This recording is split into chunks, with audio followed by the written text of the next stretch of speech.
salaamaaleykum mbokk internet IGFM ak IGFM TV ñi nga am mbégte ak kontaante di dalal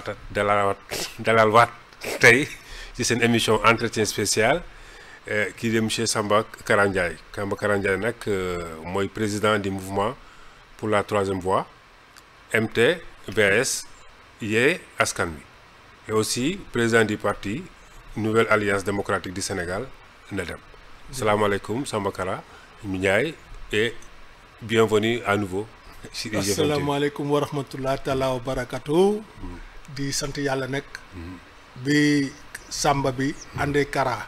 Samba Kara Ndiaye. waaw ndax Samba Ndiaye moom. tukk su bëna la fi ñu toll quoi. waaw sa turandoo bi moom sama turandoo moom. waaw defoon na fi buzz. yëngal na fi. waaw mais. toujours di ànd ak mbégte rek. boobu good buzz la quoi. waaw ko di ànd ak mbégte rek vraiment ñëw fii si yéen seen kër gi IGFM. surtout jàkkaarloog yow. ndax man su ma xëyee IGFM laay njëkk a ubbi. merci xool lu fa xew. si àdduna bi yëpp. donc su may tëdd it moom laay xool. waaw merci waaw loolu nag seen mérite la. voilà c'est encourageant. Voilà. merci beaucoup alors monsieur Ndiaye rapidement yaa ngi émission bi ñu ngi koy def pratiquement te le jeudi 13 mercredi. waaw plutôt mercredi. 13 novembre. waaw pratiquement à presque 4 jours francs de la tenue des élections législatives pratiquement ñu ngi ci dernière ligne droite de la campagne électorale.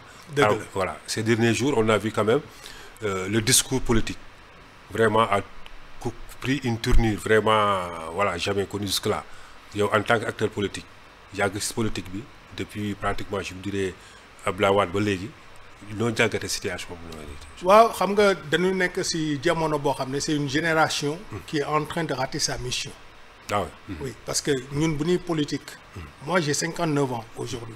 macha di sant yàlla. macha allah. bi ñu may politique loo ba ni tey foo dugg ci internet foo xool doo ma dégg ma saaga walla ma wax lu bon ci nit.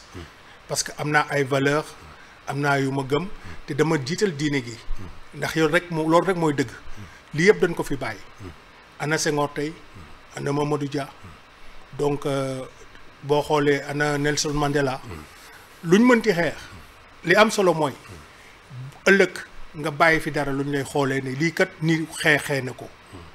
muy loo gëm muy lu wax c'est progressiste lu ñu wax c'est démocratique lu ñuy wax aussi c'est communautaire lu ñëpp bokk la mais tey jii li ma seetlu si ñuy politique génération bi ah di valeurs yooyu gisuma ko parce que boo amee yenn valeurs yi doo wax génne leen paaka yi ak jaas yi si réewu Cheikh Ahmadou Bamba Khadimou Rassoul réew maam Cheikh Malick Alaaji Malick doo wax loolu parce que ñoom mosuñu wax loolu jiyaat nañ fii ak seytaane ak bind kalama ak jaamu yàlla ak satala ak sijaada mais mosoo leen wax ñu mosoo leen dégg ñu wax génne leen paaka ak jaasi déjà loolu si début campagne bi ba mu amee nga teg si ñu vandaliser siège u benn coalition lakk ko taxaw Sénégal taxaw ko te kooku fa nekk suma raq la Barthélémy Diaz du tey lañ si am xamante ba ñuy xamante taxaw Chicago ak ñeneen di xeex loo xam ne ñun ñu ngi bitim réew pour dëkk bi am changement mu doon jamono Ablaye Wade à Chicago déggoon ngeen événement yooyu boobu Barthélemy vraiment li ma ko xamee woon ba ni nga xamee ko tey à Chicago où Wade a été oui là. voilà ba Souleymane Jules Diop ñu dóor ko fa oui. on était ensemble oui ñu ngi fa woon 2007 waaw 2008 ñun bopp ñun li mu ñu jaral dawal suñu oto de New York à Chicago muy 17 heures de route pour fekkee loolu donc ñun patriotisme boobu ak combat boobu ñu doon mëne tey du mujj suma ko tey ils avaient tout sur la table cette jeunesse cette génération yàlla moo leen ko ubbil jox leen ko mais nag xale yi ñu doon ak niñ leen soxlaa tey mi ngi mel ne tey jii rek réew mi tollu fenn mais jeunesse bi rek moo ko mën a récupérer mais jeunesse bi ils sont en train de rater le but ils sont en train de rater la mission. comment ça. mais parce que fi ñu leen doon xaaree nekkuñ fa. ñun leen doon xaaree ñun si rebâtir une nation sénégalaise. reconstruire une nation sénégalaise. ñu ngi leen doon xaaree si lu ñuy waxatee une renaissance. de nos valeurs et de nos acquis démocratiques. ñu consolider ko. indi xam-xam bu bees bu ñu xam. parce que tey jii xam-xam bu bees bi tout est au niveau de internet, tout est au niveau de l'intelligence artificielle. Yeah. amuñu ko woon avant. Avant pour se documenter da ngay jël un livre de tome de 300 pages. Ça te prenait du temps pour tout le lire, pour avoir des analyses, des choses. Maintenant tu tapes sur Google, tout de suite tu as l'information. Tu prends des notes, tu les fixes. Voilà, tout ça. Donc mënoo wax tey dara loo xam ne daf lay wóor ni à la minute où tu parles ça fait le tour du monde. ba pare le lendemain tu nous parles d'autres choses c'est pas possible. waxeet bi dafa gaaw. waaw moo tax léegi vaar bi yomb. voilà vaar bi yomb. te loolu jëmewul réew kanam. ñun nag nous sommes des sentinelles. bañ a bokk ci élection législative yi ça veut pas dire que ni awma ci sama xam-xam wala sama gis-gis. voilà mais nag bu doon sama sago daal lii des fan yi des fii ñu jëm. comme yàlla def na ni kenn deewagu ci. am na nag ay blessé ñu ngi leen di koy déplorer bu baax. di leen mat saw. nañu continuer noonu dem ba ci jàmm ba jour élection ñu dem voter ku gagné nga. et une nouvelle assemblée nationale va être là. ku fa war a dem nekk député bu doon sama sago nag certains profils ma gis leen fa. il y a certains profils ci liste yi. comme ñan. comme Anta Babacar Ngom ce serait bien qu'elle aille à l'Assemblée nationale. ku mel ni par exemple Mademba Diagne. ce serait bien qu'il aille à l'Assemblée nationale. Bon, il y a d'autres profils, comme par exemple la femme de Pastef, Maïmouna Bousso. Ce serait bien qu'elle aille aussi à l'Assemblée nationale. Mais bon, il y a d'autres, vraiment, c'est pas leur place, quoi. Il faut une assemblée de rupture pour mën a taxaw ak boo xoolee ku mel ni Madiambal Diagne li muy bind tous les lundis de Madiambal. bu demee assemblée dina ko fa mën a lijjanti. Face au gouvernement. Ce sera technique, ce sera intellectuel et ce sera vraiment intéressant. Le monde des affaires, voilà. Les politiques, la société. Il faut des hommes, il faut des hommes cadrés, il faut des hommes calés, il faut des hommes à la place qu'il faut. Actuellement, le Sénégal, loolu la soxla. Il faut qu'on remette tout sur la table. C'est ça qu'on attendait de ces jeunes qui sont arrivés au pouvoir. Qui malheureusement sont en train de passer à côté. Alors, ñu taxaw tuuti ci dernière sortie du premier ministre candidat de la coalition Pastef, ok, par rapport aux violences. Moom déploré na le fait que les membres de son parti ont été victimes de violences et que l'État n'a pas bougé le petit doigt. Moom en tant que premier ministre déjà il est versatile quand il parle de gatsa. On ne peut pas enlever la casquette du premier ministre. Le premier ministre qui va en campagne, même en tant que président de son parti, il mène l'action gouvernementale. Il doit défendre les 7 mois qu'il a comme premier ministre, comme chef du gouvernement, pour demander une majorité à l'Assemblée nationale pour pouvoir continuer à faire ce qu'il a fait jusqu'à présent. Mais munoo dem nekk premier ministre ba pare naan l'État a failli. Si l'État a failli, ça veut dire que c'est le chef de l'État qui a failli. Parce que l'État organise. L'organisation. Waaw, organisation bu am chef. Chef bi nag mooy chef d'État Bassirou Diomaye Faye. Donc c'est lui qui a failli. su ñu ñëwee nag si li ñu doon wax naan Diomaye mooy Sonko, Sonko mooy Diomaye. Donc bu su Diomaye failli, donc c'est Sonko qui a fait faillite aussi. Donc à ce moment-là, il faut que mu xam nu muy wax ak nu mu koy waxee. Xam nga yàlla dina la jox nga bëgg dara mais am na loo xam ne yàlla rek moo koy def muy kilifte. Ousmane Sonko n'est pas un kilifa. mën na am mbooloo mën na am lépp mais nekkul kilifa. parce que kilifa am na loolu nooy doxalee quoi. kilifa balaa nga day ànd ak lii. n'importe quoi ngay waxee. voilà te mënoo wax ni surtout ne yow si yonent bi sallallahu alayhi wa sallam ngay sikkandiku. mais yonent bi sallallahu alayhi wa sallam du gàtt sa du wax loolu astafurlah sax li may wax. loolu du ko wax. du wax aussi damay fay wuntiku. nit ki bu la tooñee nga jégale nga baale jàmm ñu yemb na quoi. nañu bàyyi waa suñu xel da ngay wax naan man personnellement képp ku ma def dara baal naa ko souvent il a dit. waaw mais bu ko waxee. bu mu ko wax si meeting xam nga dafa am wax mooy li ma wax xam nga kilifa. lu mu tàng dina am moment boo xam ne boo naree déraper rek am lu la téye. loolu le plus bu lay téye ne kooku yàllaa koy def si nit. du n'importe qui moo nekk kilifa. du n'importe qui. yàlla mooy def kilifa. te kilifa dafa am na mooy doxalee. doo am na kàddu yoo xam ne. mënul génn sa gémmiñ sa di nga sa làmmiñ du ko sax sañ a génne parce que ruu gi la ñuy yar. loolu nag amul fii. amul fi loolu xam nga Sénégal am na lépp. lépp a ngi si biir saxaar gi. waaye bopp saxaar gi moom manqué Sénégal. muy kilifteef. mais Diomaye moom quand même am na ah non kooku nekkul kooku dama ko weddi parce que kooku dafa def décret signé par juré ko au bout de 7 mois mais non dafa def décret signé ko woote assemblée nationale pour ne day def DPG le 13 ñëpp préparé wu protocole bi préparé wu ñëpp di dem assemblée nationale mu xëy dissoudre assemblée nationale ba pare naan da doon tactique kooku yëpp kilifteef la mais est-ce que bon peut-être bu ñu analyser un peu bon peut-être boobu premier acte la nga xamante ne vraiment ñëpp ñaawla nañ ko. mais nga def kon nag bul woote ne da ngay dem le 13 da ngeen di woote. léegi peut-être après il y a eu à peu près une même situation qui s'est présentée. mooy l'histoire de la nomination de ton homonyme Samba Ndiaye. ok boobu tamit je pense le premier ministre. loolu après waaw boobu tamit le premier ministre l'avait devancé mu def benn sortie comme quoi que. Ils vont le rectifier. Cela veut dire que le chef de l'État va prendre les mesures maintenant pour amener des mesures correctives. Mais 2 jours après, le président quand même a fait une sortie que tout le monde a salué. Au lieu de suivre le premier ministre dans sa volonté. dama tàccu xam nga boobu moom dama sama xol sax da daan def tic tac lan la président nar a wax. Est-ce que président day fekki parce que saa waay dafa ne. tey dina régler affaire bi. waaw avec des mesures correctives. waaw président ñëw weddi foofu. teg boppam dama fecc keroog ma ne enfin. donc la ma ko mere woon. donc heure bu mu defoon peut-être. xaw na kii lijjanti tuuti. climat bi. mais dese na. li ko dese mooy jour bu ñu génnee proclamer résultat yi ba ne diw moo gagné wala majorité bi fee la nekkee. comportement am naka lay def. par rapport aux autres institutions. parce que y a une seule institution qui marche aujourd'hui c'est la présidence de la République. Oui. Assemblée amul yeneen institution yi nekk fii conseil économique social environnemental ak au conseil territorial bi doxuñu. c'est gelé. parce que bon le président l'assemblée qui yëgu leen. voilà bon on a enlevé le président. voilà ok kiiwul. maintenant ñun koy bàyyi xel. bu doon suñu sago on va le renforcer comme président de la République parce que suñu président la ñu. lui donner la majorité. Non, je parle pas de... Il n'a pas besoin de la majorité, lui. Il a besoin d'un Sénégal stable.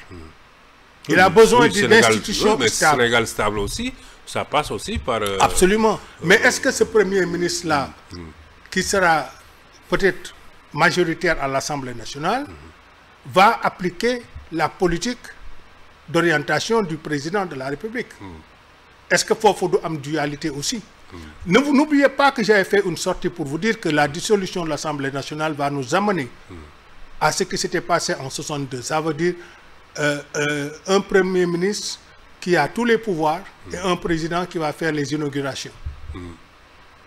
Et les voyages. Et les voyages. Voilà, et les voyages. Mais c'est le premier ministre qui va avoir tous les pouvoirs.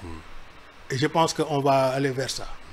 Comme ce qui se passe en Angleterre, que ce qui se passe en Allemagne, en Italie. C'est ça qui va se passer. Oui, bon, est-ce que vous pensez que configuration les différentes listes en compétition, est-ce que vous pensez que réellement que le PASTEF qui est allé seul sur sa propre bannière pourrait avoir cette majorité confortable dont tout parti rêverait? Une surprise de taille va venir dans ces élections. Parce que ces gens qui disent qu'ils ont gagné avec 54%, il faut qu'on éclaircisse quand même quelque chose, monsieur Fall. 54% sont les électeurs qui ont voté. Ça veut dire dans l'ordre de 6 millions. Sur les 7 millions d'inscrits, il y a peut-être 6 millions qui ont voté. C'est sur là 54% qui ont voté pour Diomaye. Mais quand on dit que 54% des Sénégalais ont voté pour le président, c'est pas vrai. Parce que les 7 millions ne représentent pas la totalité des Sénégalais. Il y a 13 millions de Sénégalais qui sont là, qui dorment. Nous, le mouvement Yewwi Askan Wi, notre mission, c'est d'aller réveiller ces gens-là pour leur dire que vous faites partie du pays. Et la carte d'électeur est une arme qu'il faut toujours avoir et faire partie de la vie politique. Il y a des gens qui sont ici au Sénégal qui ne se sentent même pas concernés par l'actualité politique, par ce qui se passe ici, parce qu'ils ne se sentent pas concernés du tout par l'action gouvernementale. Parce qu'ils ne voient pas le gouvernement chez eux. Il suffit de sortir de Dakar, de faire 200 km vous allez voir des villages, des gens qui voient juste peut-être un électif une fois par élection. Vous allez voir des postes de santé qu'on a construits, des murs seulement vides. Il n'y a personne dedans. Il n'y a pas de personnel. Il n'y a pas d'eau. Il n'y a pas de piste. Pour acheminer tout ce qu'il faut pour ces gens, pour qu'ils vivent. Peut-être tout ça, ça va changer avec le nouveau référentiel Sénégal 2050. Quel référentiel? Non, ne me faites pas rire. C'est quand même... On ne va pas prendre quelqu'un qui a écrit pour le PSE et lui demander d'écrire encore pour un référentiel. Moi, je vous parle aujourd'hui, j'ai un programme d'orientation de développement du Sénégal. Moi, je vous parle aujourd'hui, je n'ai pas besoin de sortir un livre. Demain, j'arrive au pouvoir. En 3 mois, il n'y a pas de chômage au Sénégal. Parce qu'on s'est travaillé, c'est écrit et on le maîtrise. C'est une vision. Parce que je sais où je vais prendre. Je sais comment je vais le faire. En 3 mois, il n'y aura pas de chômage au Sénégal, ça va pas. En 3 mois, si vous... Mais si, c'est possible. Il suffit de... Vous savez, pour construire un pays, pour enlever le chômage, il faut de grands travaux. Comme l'a fait la Chine, comme l'a fait l'Inde. Il faut des infrastructures, il faut le chemin de fer, il faut construire des villes dans l'espace vide. Il y a combien de personnes qui peuvent habiter entre Sébikotane et Thiès dans cet espace vide-là? Domaine national. Il y a la Croix qui est dans cette zone. Hein? Oui, il y a combien de personnes qui peuvent habiter entre Louga et Dara Djolof dans cet espace vide? Oui, mais c'est prévu dans les nouveaux pôles territoires que... Moi, je vous parle de choses qui sont concrètes. Il faudrait qu'on puisse s'approprier, nous, ce que nous avons, ce que nous héritons et qui est là, chez nous, est possible. Vous savez, par exemple, une ville comme Touba, la première ville économique du Sénégal. À Touba, Touba génère plus d'argent que Dakar. Par sa force économique, commerciale, par le flux d'argent qui sort et se rentre. Mais c'est des Sénégalais qui habitent là-bas. Rien n'a été fait par le blanc, par le colon à Touba. Tout a été fait par des Sénégalais. Et celui qui est fondateur de cette ville, chez Ahmadou Bamba Khadim Rassoul, le premier révolutionnaire, je dirais. Parce que c'est dans la paix qu'il a réussi à avoir ce qu'il a eu aujourd'hui. Mais c'est quand même un personnage qu'il faut essayer de voir de ce qu'il a comme proposition, comme projet pour nous Sénégalais, avant d'aller voir X, Y, Z ou référentiel, qui viennent d'ailleurs, des agrégats économiques qui viennent des États-Unis ou de la France ou de l'Angleterre, qui ne correspondent pas à nos réalités. Vous ne pouvez pas bâtir quelque chose ici au Sénégal en vous disons, basant sur ce qui se fait en Europe. C'est pas pareil. Les réalités diffèrent, les contextes tout est différent. Quand vous faites un hôpital, par exemple, au Sénégal, vous ne pouvez pas vous baser sur l'hôpital de Saint-Antoine. Parce que ici, il faudrait prévoir, par exemple, une mosquée. Il faudrait prévoir, par exemple, là où on va, une mortuaire, où on va laver les corps. Ça n'existe pas dans les autres hôpitaux. Donc ça veut dire que socio-économiquement parlant, on a nos réalités sociales. Ok. Donc rapidement, on va rester un peu dans le domaine économique. Oui. Ok. Bon, il y a eu aussi des débats, un débat suscité par le Premier ministre. Cela veut dire la découverte d'un compte avec 1000 milliards. Ça a quand même fait sourire beaucoup de gens. Et vous, ça vous fait sourire? Mais c'est versatile. C'est des propos qui ne tiennent pas parce que si je suis Premier ministre et que je découvre moi dans un compte sénégalais 1000 milliards, je ne vais pas aller emprunter 180 milliards à New York. Non, je vais tout de suite prendre cet argent, réquisitionner cet argent pour les besoins du peuple et activer le pôle financier et activer le procureur général de la République. Parce qu'il faut qu'il y ait enquête. Il doit s'autosaisir. Un pays qui meurt de faim, qui est écroulé, où on trouve un compte. Vous savez ce que c'est que 1000 milliards? 1000 milliards, je ne sais pas. Je me vieux du Vous savez ce que c'est que déjà 1 milliard? On joue avec les milliards. 1 milliard, c'est 500 millions fois deux. Hein? 1 milliard, c'est 1000 millions. 1000 millions, oui. Maintenant, 1000 millions multipliés par 1000, c'est ça qu'on appelle 1000 milliards. C'est beaucoup. Moi, je pense qu'il doit raison garder quand même. Hein. Parce que ça, peut-être, il l'a dit politiquement, mais je ne pense pas que c'est avéré. Je serais très étonné qu'il puisse trouver le compte avec le propriétaire du compte. Et vraiment, je pense que ce genre de choses, la justice doit tout de suite s'autosaisir. C'est cette question. Peut-être aussi la justice doit s'autosaisir sur le maquillage des chiffres par l'ancien régime. Voilà. Ça nous a créé beaucoup de tort, cette déclaration, parce que ça nous a empêché de bénéficier des 300 et quelques milliards que le FMI devait nous donner depuis le mois dernier. Parce que, écoutez, quand le gouvernement du Sénégal dit que les prédécesseurs ont maquillé les chiffres, je suis désolé, il faut un nouveau contrôle, il faut tout revoir, donc c'est un manque à gagner pour les Sénégalais. Qui paye dans tout ça, ce sont les pauvres Sénégalais. Vous savez, le pays vit des moments très difficiles. Et je pense qu'il faut savoir raison garder. Il faut qu'on revienne sur terre. Que la politique du gatsa-gatsa, la politique, c'est fini. Il est temps qu'on puisse travailler tous ensemble. Qu'importe qui est ministre, qu'importe qui est directeur général, qu'importe qui est président. Mais le tout, c'est que nous sommes Sénégalais autour d'une table. On doit pouvoir trouver les solutions pour sortir les Sénégalais de ces difficultés qu'ils vivent au quotidien. Le kilo de viande maintenant est à 6 000 francs de mouton. Le kilo de bœuf est à 5 000 francs maintenant. Tout est cher. Mais les gens ont besoin de vivre. Les gens ont besoin d'acheter des cahiers pour leurs enfants qui sont à l'école, des stylos. Mais quelqu'un qui doit joindre les deux bouts, quelqu'un qui avait un boulot CDD, on le vire parce que le Premier ministre a décidé de tout annuler. De suspendre les activités. De suspendre des activités, de construction, etc. Mais ça, c'est une façon unilatérale de gouverner. Alors qu'il faut, aujourd'hui, le Sénégal a besoin d'une façon multilatérale de tous les secteurs, de tous les hommes politiques, de toutes les sociétés civiles, d'être autour d'une table, de voir les axes. Au lieu de nous parler de référentiel, trouvons les axes, chacun va amener des solutions par rapport aux problèmes qu'il y a.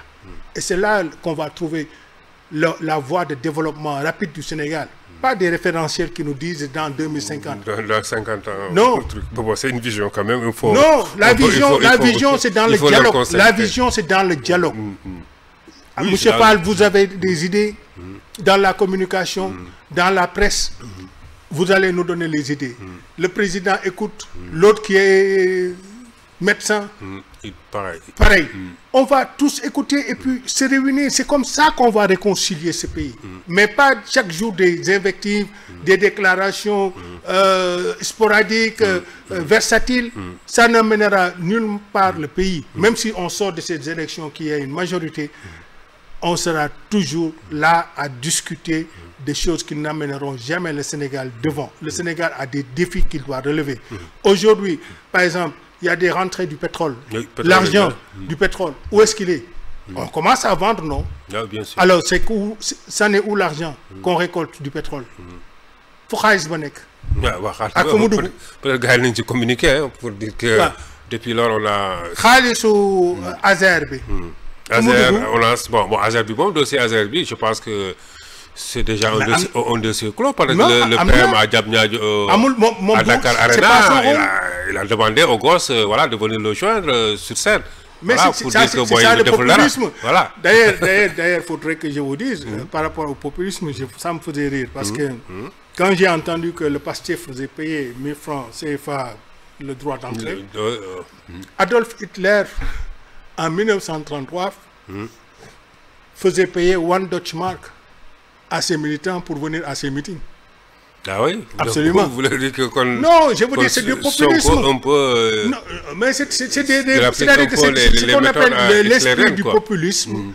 Vient dans le fait que tu te remets un beau jour parce qu'il y a 3 pèlerins qui sont derrière toi. Le lendemain, tu as 1000 personnes parce que tu vis une injustice. le problème de Sonko, c'est quoi? Macky Sall ne devait jamais le virer de la fonction publique. Ouais, c'est une erreur fatale. C'est l'erreur. Et Amadou Ba avait raison en lui disant, laisse-le gérer, on va le gérer dans un bureau. Depuis lors, les Sénégalais sont, d'ailleurs c'est ça le Sénégalais, ils n'aiment pas l'injustice. Ils sont solidaires, ils n'aiment pas l'injustice. C'est ça le problème.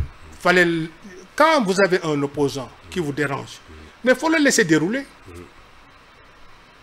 Parce que si vous faites quelque chose contre cet opposant, ça veut dire que quelque part, il vous pique quelque part. Il a touché quelque part où ça fait mal. Sensible, oui. Voilà. C'est pas facile d'expliquer un peu en 30 minutes beaucoup de choses, mais bon, voilà. On essaie de dire que depuis le 24 mars jusqu'à aujourd'hui, je pense que... il y a quand même des actes positifs. Le seul acte positif que j'ai vu, et j'espère qu'il le fera, c'est sa déclaration dans mon Jolof natal, quand il a dit que l'exportation de l'arachide sera interdite. Ça, c'est une bonne chose. Oui, c'est déjà, oui, je pense que l'arrêté est sorti. Voilà, c'est une bonne chose, ça. Pourquoi c'est une bonne chose? Parce que si on exporte l'arachide, qu'on vend ça aux Chinois, aux Indiens, après, c'est l'État qui va devoir acheter de l'arachide encore pour les prochaines semences. Quelle valeur nutritive est là, cet arachide qu'on va acheter ailleurs? Mauvaise récolte après? Non. Ce qu'on récolte chez nous, on doit le consommer chez nous. Surtout quand il s'agit d'arachide. Tous les Sénégalais mangent du mafé, tous les Sénégalais mangent du... je sais pas, de dakhatine, dakhine, tout ça. Donc l'arachide reste ici. Tu n'as pas à manger, tu te mets une sauce d'arachide, même sans viande, c'est bon, avec le riz et le couscous. C'est ça. Comment dire, tchérébassé. Voilà, tout ça, c'est à base d'arachide. Alors, rapidement, une autre question d'actualité, c'est l'affaire Moustapha Ba. Voilà. Yàlla na ko yàlla yërëm suuf sedd si aujourd'hui même qu'on devait... Yàlla na ko yàlla yërëm suuf sedd si kaw. Un corps est arrivé, on devait l'acheminer. Un procureur a dit il faut qu'il y ait autopsie. Sur la base de quoi?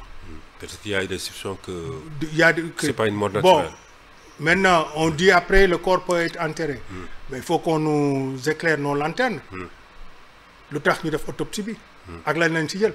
Et pourquoi Moustapha Ba est mort? Pourquoi il est mort? Lu tax da teelul dem. Dafa am problème mu rein, dialyse. Bëgg a tukki. Ku tax tukkiwul à temps. Ku ko fi téye woon. Ah oui, donc ça veut dire Moustapha Ba, il faisait partie de la liste des gens interdits de sortir du territoire. Nañ ko xool, yow journaliste nga, je te pose la question. Les faits sont là. Ok. Les faits sont là. Ça, alors. waaw dafa waroon tukki. teelul te génn dëkk bi. Li tax teelul génn dëkk bi. Moustapha Ba ñàkkul billet d'avion. warul ñàkk visa pour génn. faju ji. Bon, même si c'est que maladie des reins, peut-être il y a des structures sanitaires qui gèrent ça. Ouais, mais les dialyses et les trucs. xam nga loolu mooy sunu problème souvent. Je dis le pauvre sénégalais bu feebaree fii lay dee. Mais ki nga xam ne tabar fakal la. politique may na ko poste bu diis. dañ ko évacuer. dam fay xaalis bu bari. Pour aller se soigner. Donc peut-être c'est le retard de... Non, c'est ce soirée qui aurait pu peut-être causer cette crise.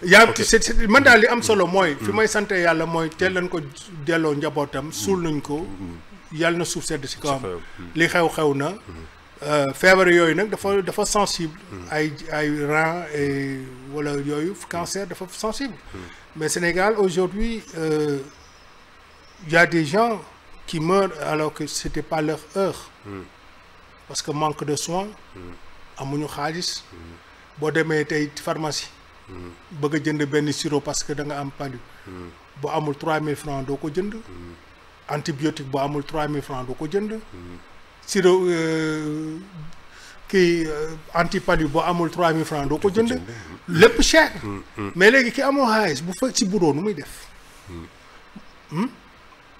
ça c'est des choses qu'il faut régler que l'État doit prendre la charge rapidement. mais dégguma si benn campagne man campagne yi dégguma kenn c'est vrai que ku wax le discours c'est tout autre quoi. Pas de propositions concrètes. waxu santé. parce que loolu mooy rôle lu député. Ouais. santé. def proposition de loi. man am naa sax ñu ma gis ñu ma dégg ñuy def ay meeting. ñoom projet de la loi la ñuy wax quoi. xamuñu ni projet de loi gouvernement moo koy liggéey yóbbu ko foofu. mais ñoom dañ naan projet de loi bu ñu demee dinañ def projet de loi. peut-être yooyu yëpp après bu ñu demee ba nekk député ils vont faire cette séance de formation pour les outiller. mais d'accord mais ce qui est important c'est aujourd'hui il y a une urgence. léegi émission bi jeex. pour avant de terminer rapidement yow États-Unis je peux dire bon c'est deuxième dëkk la pour ne pas dire américain nga. non léegi am naa sama certificat de nationalité sénégalaise waaw génn na léegi ok nekkatoo américain ok c'est bon alors donc l'élection de Trump. Qu'est-ce que l'Afrique peut attendre de cette élection et surtout le Sénégal. waaw mais rien du tout Trump a été président. pendant 4 ans. est-ce que gis nga ko mu ñëw Afrique. ban président africain la recevoir Maison Blanche. mais pourquoi ça. Afrique bokkul si moom si cartographie Afrique bokkul si de. ah oui pourquoi. non parce que pour moom mais Afrique on n'a que ce qu'on mérite. qu'est-ce qu'on mérite. tàllal loxo di ñaani moom mi ñuy jox soxna lu leneen. il n'a pas besoin d'être nos amis. notre ami. parce que dañuy tàllal loxo dañuy dem di lebi. y a des mécanismes moom États-Unis sax day leb mais waaw mais d'accord mais du benn. mais ñoom dañoo xam li xew. leb bi jëmul ci askan wi. ok leb bi jëmul ci askan wi. quand ils voient un fonctionnaire sénégalais ou quelque chose comme ça africain. nekk ci gouvernement dem di jënd kër à 3 millions de dollars. chez eux. ñu xam ko. mais kooku nu ñuy respecter. waxoon naa ko fi keroog. sa fii sa plateau. ceux qui sont en Occident, qui travaillent avec nos gouvernants, qui voient comment nos gouvernements utilisent l'argent de la dette. De la dette pour, parce que tu vas emprunter quelque chose aujourd'hui mi ngi mel ni tey jii nga ñëw leb 1000 francs. ñu lebal la ko ne la war nga fay 1100 francs. muy 100 francs d'intérêt. léegi nga demaat leb fay 2000. ñu la war nga fay 2400. léegi si 2000 yooyu nga jël nga ñëw fii.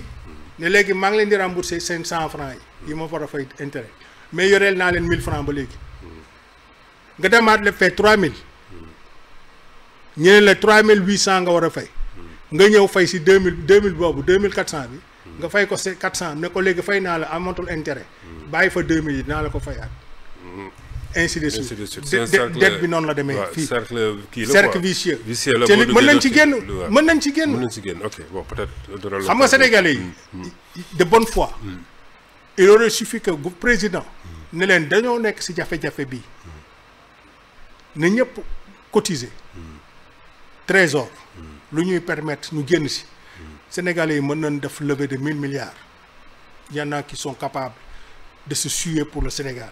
Il y en a qui sont capables de se donner pour le Sénégal. Il y en a qui sont capables de ne plus prendre la mer. bu ñu amee espoir. te amuñu espoir. et j'avais dit ici. le désespoir il est mobilisateur. et quand il mobilise il est dangereux. c'est une cocotte minute qui va exploser d'un jour au l'autre. ok monsieur Ndiaye émission bi daanaka jeex na. lan mooy sa kàddu bu mujj balaa ñuy tëj. yàlla ñu yàlla yóbbu ci élection yi jàmm ak salaam. amiin yàlla ñu yàlla dimbale ba xandu ci tuuru.